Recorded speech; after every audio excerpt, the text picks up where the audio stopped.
মুহূর্তের সবচেয়ে বড় খবর, তৃণমূল মুখপাত্র কুণাল ঘোষকে নিয়ে এবার কুণাল ঘোষকে বড় শাস্তি দিল কলকাতা হাইকোর্ট। কি হয়েছে চলুন বিস্তারিত দেখে নেওয়া যাক। তবে তার আগে আপনাদের কাছে যদি ভিডিওটি ভালো লেগে থাকলে লাইক, কমেন্ট, শেয়ার এবং সাবস্ক্রাইব করতে একদম ভুলবেন না। চলে আসি বিস্তারিত খবরেই।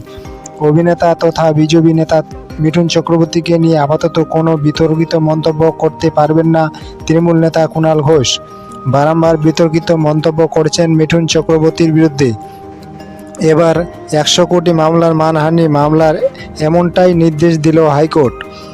এখনও মামলা চলছে, কিন্তু তার আগে বারংবার সংবাদ মাধ্যমে বাইট দিয়েও চলছেন কুণাল ঘোষ। এতে করে মোটেও খুশি নয় কলকাতা হাইকোর্ট। মিঠুন চিটফান্ড কেলেঙ্কারিতে জড়িত তদন্ত থেকে বাঁচতে দলবদল করেছেন। তার ছেলের বিরুদ্ধে যৌন হেনস্থা সহ একাধিক অভিযোগ তুলছেন বারংবার কুণাল ঘোষ।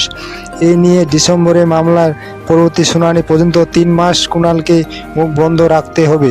যদি কোনো সংবাদ মাধ্যমে বা সোশ্যাল মিডিয়ার যেখানেই হোক বা না কেন কুণাল ঘোষ যদি একটা টু শব্দ করে মিঠুন চক্রবর্তীকে নিয়ে, তাহলে সেক্ষেত্রে কুণালের বিরুদ্ধে কঠোর শাস্তি দেবে আদালত।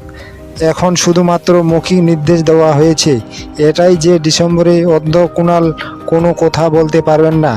দেখার বিষয় যে মুখ ফসকে কখনো কুণাল ঘোষ কিছু বলে ফেলেন কিনা, তাহলেই কঠিন শাস্তি পেতে চলেছে কুণাল ঘোষ।